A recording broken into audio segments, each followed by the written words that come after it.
Hey guys, I'm Natalie. Welcome to another episode of Just Nat, where I do commentary, reviews, reactions, a little bit of everything. Today, I am going to be reviewing a show we saw on Netflix. Have y'all seen The Worst Neighbor Ever? Oh my god. Or no. It's called The Worst Roommate Ever. It is so crazy. It's so good. I just watched the first episode the other day, and I have to tell y'all about it. Okay, so we have this lady. She's running herself as an older lady. They called the episode Call Me Grandma. Um, so before I get into it, first of all, thank you for the ones, really just my family, who watched this video. I appreciate you guys for supporting this channel and for the feedback. So we don't have the light switch in the background anymore. I had someone say something about that. Also about my voice being a little nasally. And I don't know if I do know she's a teacher, but I don't know if she's a voodoo priestess in her part-time or should be a nurse. But either way, the next day I woke up after her commenting on my voice, and I definitely was having some sinus issues, sinus headache, all of that. So bear with me. I know it's a little nasally, but here we are. Any hoodles. Back to the show with Worst Roommate Ever. So we have this lady, I think her name was Dorothea. She was in Sacramento running herself as a 67-year-old lady who was running a group home, also a serial killer. So what she would do, well, let's start back it up. So she started out scamming people. She would drug their drinks and then, do a Cardi B style, drug their drinks, run a trick, get all their money, run out, dip out, blah, blah, blah, whatever. See, I wasn't tripping when Cardi was talking about it, but Dorothea was doing this thing and leaving them dead. A little bit of a difference. Any hoodle. So that's what she would do for some time. Caught up to her. She ended up going to jail for that. And then when she got out, she was on parole, right? There was this guy who, before she went on to parole, they were already saying, yo, my mom went to live with this lady and she came up dead. 99% sure she definitely killed my mom.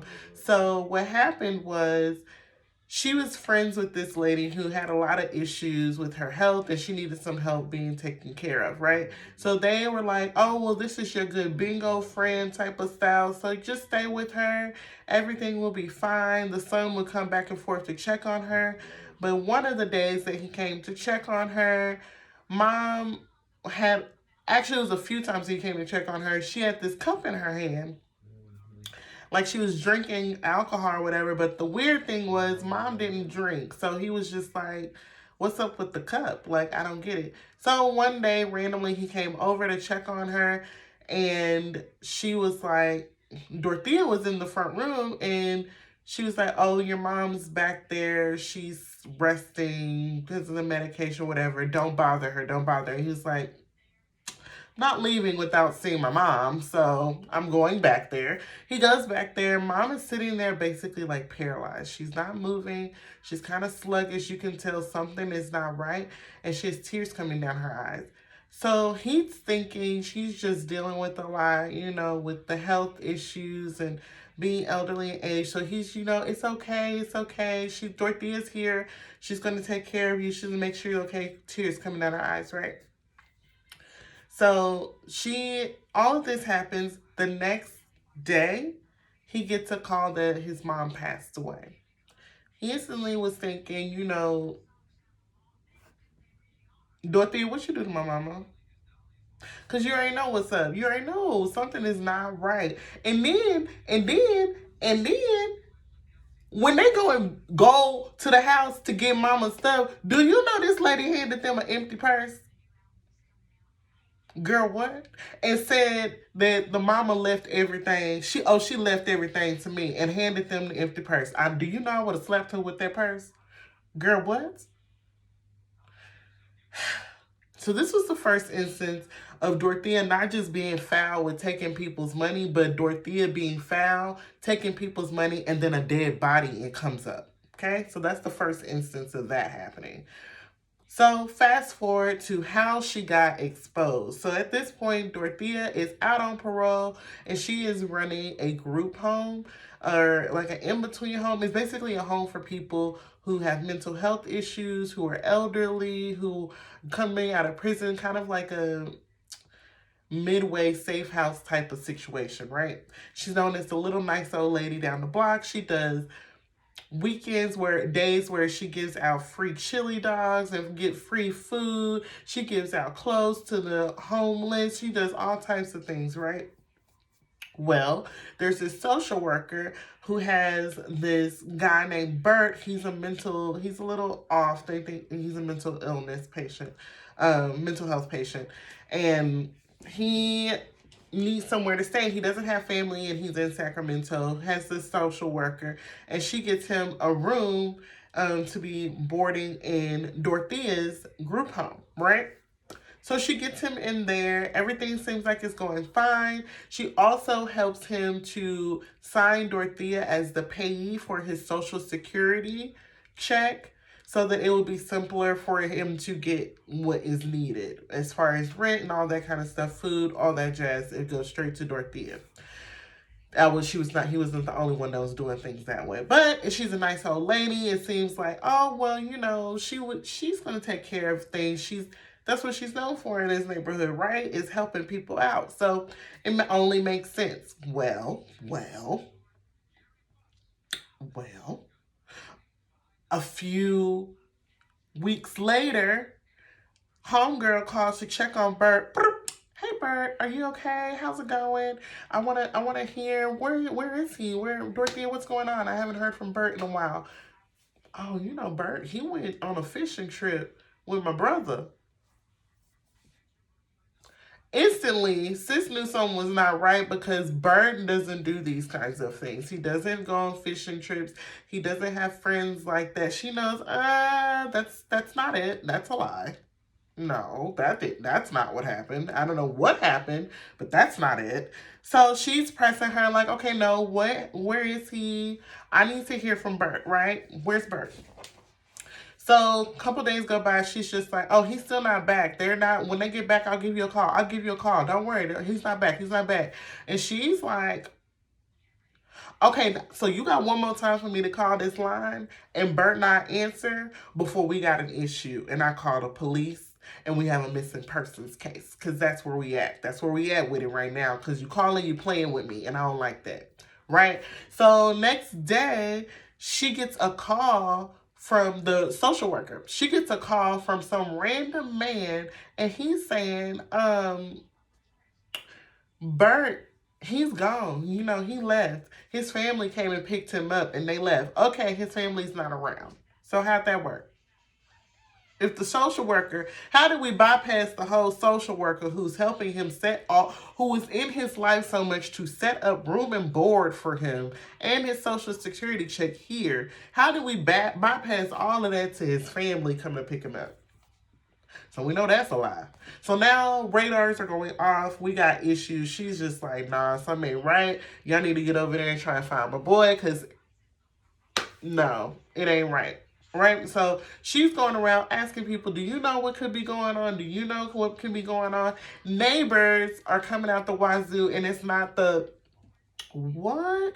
We would have never guessed it. No, it's not that type of scene, sis. It's not that type of scene. People are coming out the wazoo like, no, something is wrong. Something is wrong. We had one neighbor, she was just like, she is digging holes out there all the time in that backyard. Something is not right. Y'all need to dig up back there. We had another neighbor who was like, I work in a mortuary. Okay, I know what dead bodies smell like. She over there burying people. She got dead bodies over there, y'all. Y'all need to look into that. So we had neighbors who were up to what was going on, but of course, nobody was really taking them seriously. Little old lady, right? So they go to police. The police, oh, mind you, back up. She flees where she got arrested the first time for her crimes. She fled the scene. She fled the scene. And oh no. I'm sorry. We're back where we were. Ignore me. Ignore that. You didn't hear it. What? Fled what? What? no, we're back here and we're looking for Bert.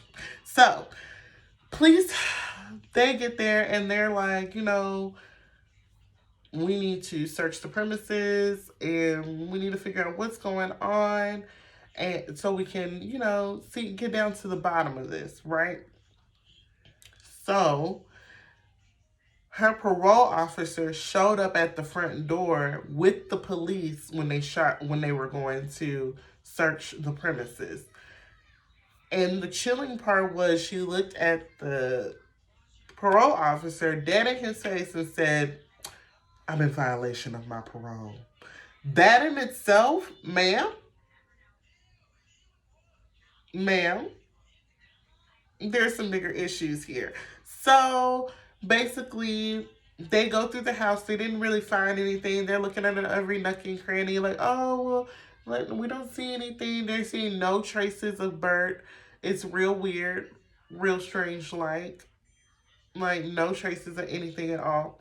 So right before they leave, the detective says, before we head out, the social worker lady, she was saying she wants us to dig around in the backyard because she had some suspicion or whatever. I'm just going to dig around out there, just dig a hole real quick, just so I can tell her I didn't find anything. Is that okay with you? And like a dummy, she said yes. You want to know why I say like a dummy? Because you don't say yes to people when you have 9 bodies in your backyard. That's when you say no, get a warrant. That's when you say that. That's when you pull that out. If there's any other time to pull that line out, that's the time. But I mean, what else are you going to do? Pull them all up? Like dig them all up before they come back? Because they're coming back regardless. But I guess she knew the jig was up. They about to dig up these bodies. So go ahead, I guess. Do what you need. Do what you need. So they go back out there and do 1, do 2, do 3, do 9 bodies later. We found 9 bodies in the back. We're just like, oh wow, this lady is a real life serial killer. So they take her in. She's holding to it. No, I don't know what this is about. It's not me. I didn't do it.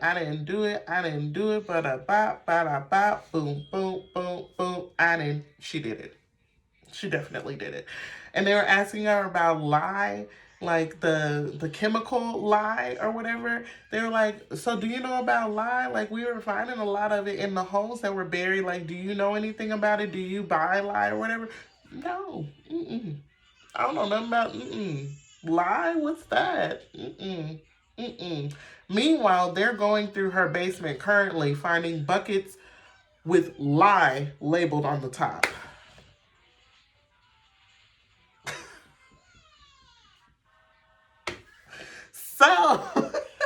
So they basically was like, okay, we know what's up. We know what happened.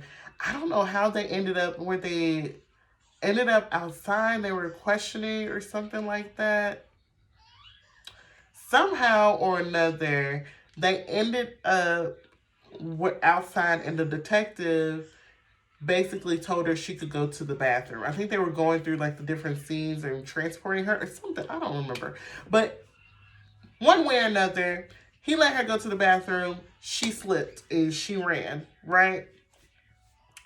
And yada, yada, yada. I don't remember. Y'all watch it if you just need to know the last bits of the details. The point is, we had Granny out here killing people in her house, and I don't know how to deal with that. That's a lot for my whole life insanity. But that's what was happening. That was the first little episode of Worst Roommate Ever. I'm excited because I'm watching the rest of them that are coming up with this little docuseries to see who I should and should not be sharing space with, because y'all's crazy out here, clearly. So, any hoodles, thanks for stopping by once again. Like, comment, and subscribe. Bye.